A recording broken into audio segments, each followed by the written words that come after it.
النبي الأمي وعلى آله وأصحابه عدد كل معلوم لك دائما أبدا. خوشبو سر بالله من الشيطان الرجيم. بسم الله الرحمن الرحيم. لقد رضي الله عن المؤمنين إذ يبايعونك تحت الشجرة فعلم ما في قلوبهم فأنزل السكينة عليهم وأثابهم فتحا قريبا ومغانم كثيرة يأخذونها وكان الله عزيزا حكيما. وقال النبي صلى الله عليه وسلم لكل نبي رفيق في الجنة لكل نبي رفيق ورفيقي في الجنة عثمان أو كما قال النبي صلى الله تعالى عليه وسلم. صدق الله وصدق رسوله النبي الأمين الكريم ونحن على ذلك لمن الشاهدين والشاكرين والحمد لله رب العالمین. نامور علماء کرام کی تقاریر اور قرآن پاک کی تلاوت کی مفت ریکارڈنگ کے لیے تشریف لائیں. ملک خالد بہار کالونی گلی نمبر 1 نیز سلور کارخانہ بالمقابل Coca Cola factory Multan. Phone number 0300633794. شکریہ. قابل احترام برادران اسلام، بزرگان محترم، اللہ تعالی ہم سب کی حاضری کو منظور و مقبول فرمائے. آپ کے سامنے 26واں پارہ سورہ فتح کی 2 آیات تلاوت کی ہیں، آیت نمبر 18 اور آیت نمبر 19. حضور علیہ السلام کے ارشادات میں سے ایک ارشاد آپ نے سنا ہے. اس آیت کا مطلب سمجھنے سے پہلے اس کا شان نزول آپ حضرات سن لیں. حضور اکرم صلی اللہ تعالی علیہ وسلم نے مدینہ منورہ میں ایک خواب دیکھا کہ ہم لوگ احرام باندھ کر، احرام پہن کر، مکہ مکرمہ کا طواف کر کے بیت اللہ کے طواف سے فارغ ہو کر اپنے سر کو منڈا رہے ہیں.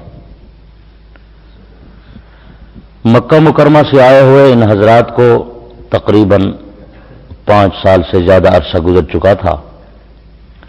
بیت اللہ شریف کی محبت، اس کا شوق دن بدن بڑھ رہا تھا.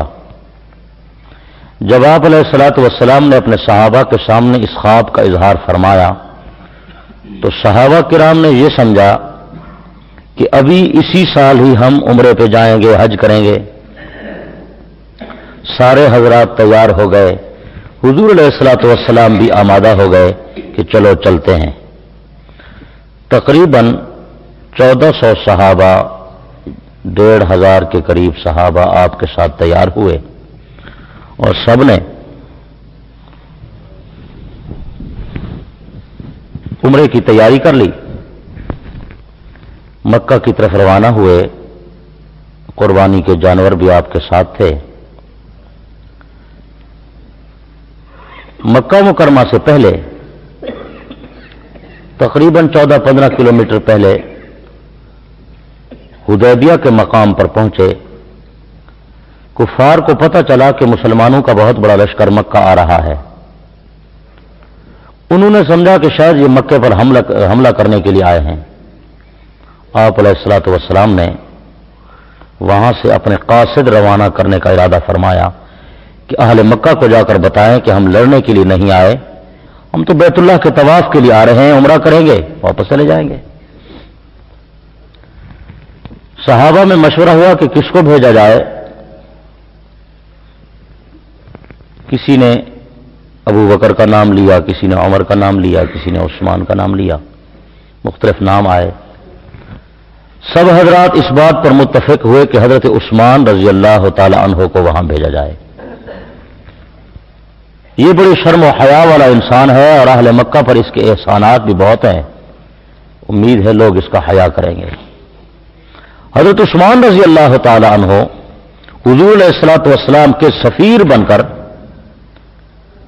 مکہ مکرمہ کی طرف روانہ ہوئے. وہاں جا کر اہل مکہ سے بات چیت کی، مذاکرات کیے اور انہیں حضور علیہ الصلوۃ والسلام اور آپ کی جماعت کے آنے کا مقصد بتایا کہ وہ لڑنے کے لیے نہیں آ رہے بلکہ بیت اللہ کے طواف کے لیے، عمرے کے لیے آ رہے ہیں۔ اہل مکہ نے حضور علیہ الصلوۃ والسلام کو مکہ آنے کی اجازت نہ دی اور حضرت عثمان سے فرمایا کہ آپ اگر بیت اللہ کا طواف کریں تو کر لیں، لیکن آپ کے پیغمبر کو مکہ آنے کی اجازت نہیں ہے۔ حضرت عثمان رضی اللہ تعالیٰ عنہ نے ارشاد فرمایا، بیت اللہ شریف کا طواف یقیناً ہمارے ایمان کا حصہ ہے، ہماری عبادت ہے، لیکن اس وقت تک بیت اللہ کا طواف عثمان نہیں کرے گا جب تک میرے آقا یہاں تشریف لا کر اس کا طواف نہ کر لیں۔ یعنی یہ حضرت عثمان کی حضور سے محبت اور تابعداری کا اندازہ فرمائیں۔ وہاں جب آپ حدیبیہ میں موجود تھے تو وہاں بھی کسی نے کہا کہ عثمان تو بڑا خوش نصیب ہے، بیت اللہ کا طواف کر رہا ہوگا، تو وہاں بھی حضور علیہ الصلوۃ والسلام نے ارشاد فرمایا کہ میرا عثمان میرے بغیر بیت اللہ کا طواف نہیں کر سکتا۔ ادھر حضرت عثمان کی عقیدت و محبت دیکھیں، ادھر حضور علیہ الصلوۃ والسلام کے اعتماد کا بھی اندازہ فرمائیں۔ اور ہوا بھی ایسے کہ حضرت عثمان نے آپ کے بغیر بیت اللہ کا طواف نہیں کیا۔ بہرحال حضرت عثمان کو وہاں محصور کر دیا، بند کر دیا، لوگوں نے واپس آنے سے روکا اور ایک افواہ پھیلا دی، خبر پھیلا دی، پراپگنڈا ہوا کہ حضرت عثمان رضی اللہ عنہ قتل کر دیے گئے، شہید کر دیے گئے، نعوذ باللہ۔ یہ خبر جب حدیبیہ میں پہنچی، حضور علیہ الصلوۃ والسلام حدیبیہ میں ایک درخت تھا کیکر کا، اس کے نیچے جلوہ افروز تھے، آپ نے بڑا غم کا اور پریشانی کا اظہار فرمایا کہ اللہ کرے یہ خبر غلط ہو، اگر یہ بات صحیح ہے کہ میرا عثمان شہید ہو گیا ہے تو آؤ میرے صحابہ میرے ہاتھ پر بیعت کرو، اس وقت تک واپس نہیں جائیں گے جب تک عثمان کے خون کا بدلہ نہیں لیں گے۔ بعض صحابہ کہتے ہیں یہ بیعت اس بات کی تھی کہ ہم حدیبیہ سے راہ فرار اختیار نہیں کریں گے۔ بعض حضرات یہ کہتے ہیں کہ یہ بیعت موت کی بیعت تھی کہ اس وقت تک نہیں جائیں گے جب تک عثمان کے خون کا بدلہ نہیں لیں گے۔ بہرحال 1400 صحابہ نے آپ علیہ الصلوۃ والسلام کے ہاتھ پر بیعت کرنا شروع کر دی۔ 1400 کا لشکر بہت بڑا لشکر تھا، بہت بڑی جماعت تھی۔ تو جب بیعت شروع ہوئی، ایک کنارے سے حضرت عمر فاروق اعظم رضی اللہ عنہ اٹھے اور فاروق اعظم نے اپنا ہاتھ پیغمبر کے ہاتھ کے نیچے رکھا۔ میری طرف دیکھیں آپ، نہ دیکھو یعقوب صاحب یہ محلے کا بندہ ہے، نہ دیکھو میں میرے توجہ کرو، میں بڑی قیمتی گل بڑا کرنا تو نہ سنی ہوئی ہے نہ پڑھی ہوئی ہے۔ فاروق اعظم رضی اللہ عنہ ایک کنارے سے اٹھے اور انہوں نے اپنا ہاتھ پیغمبر کے ہاتھ کے نیچے رکھا۔ یہ میری طرف دیکھیں، اپنا ہاتھ پیغمبر کے ہاتھ کے نیچے رکھا، اس لیے کہ 1400 آدمی جو بیعت کر رہے ہیں کہیں ایسا نہ ہو کہ مسلسل لوگوں کی بیعت سے حضور علیہ السلام کا ہاتھ مبارک تھک نہ جائے۔ یہ فاروق اعظم کی عقیدت ہے، محبت دیکھیں، جذبہ دیکھیں۔ حدیث میں آتا ہے کہ فاروق اعظم ہاتھ نیچے رکھ کر کھڑے رہے اور آپ کے ہاتھ پر حضور علیہ السلام کا ہاتھ مبارک تھا اور 1400 صحابہ نے آ کر آپ کے ہاتھ پر ہاتھ رکھنا شروع کیا۔ یہ موت کی بیعت تھی عثمان کے لیے کہ اس وقت تک واپس نہیں جائیں گے جب تک عثمان کے خون کا بدلہ نہیں لیں گے۔ میں نے کہا ہمارے دور کا کوئی آدمی ہوتا تو وہ یہ کہہ دیتا یا رسول اللہ ایک عثمان ہے، کیا ہوا اگر وہ وہیں رہ گیا ہے تو چھوڑ دیں اس کو، ایک ہی تو آدمی ہے نا، اس کے لیے آپ 1400 سے موت کی بیعت لے رہے ہیں۔ آج کل بھی لوگ کہتے ہیں ایک آدمی کی کیا بات ہے، اللہ سمجھ عطا فرمائے۔ ایک آدمی کا بڑا مقام ہے، جس آدمی کے دل میں کلمہ توحید موجود ہے اس کی عزت و حرمت بیت اللہ سے بھی زیادہ ہے، اس کا مقام بہت بڑا مقام ہے۔ اللہ ہمیں سمجھنے کی توفیق عطا فرمائے۔ بہرحال ایک عثمان کے لیے پیغمبر نے بیعت لی اور 1400 سے بیعت لی اور موت کی بیعت لی۔ اللہ اکبر کبیرہ۔ تو اللہ پاک کو یہ منظر، صحابہ کا یہ جذبہ، ان کا اخلاص، ان کی للہیت، ان کا تقوی، پیغمبر کی حکم کی تابعداری اتنی پسند آئی کہ اللہ نے قرآن مجید کی یہی آیت اتاری جو میں نے تلاوت کی ہے، لقد رضی اللہ، یقیناً تحقیق پکی بات ہے کہ اللہ راضی ہو گیا عن المؤمنین، ان مومنین سے یبایعونک تحت الشجرہ، اے پیغمبر جنہوں نے آپ کے ہاتھ پر درخت کے نیچے بیٹھ کر بیعت کی ہے۔ یعنی اللہ نے عثمان کی وجہ سے 1400 صحابہ کو اپنی رضا کا تمغہ عطا فرمایا۔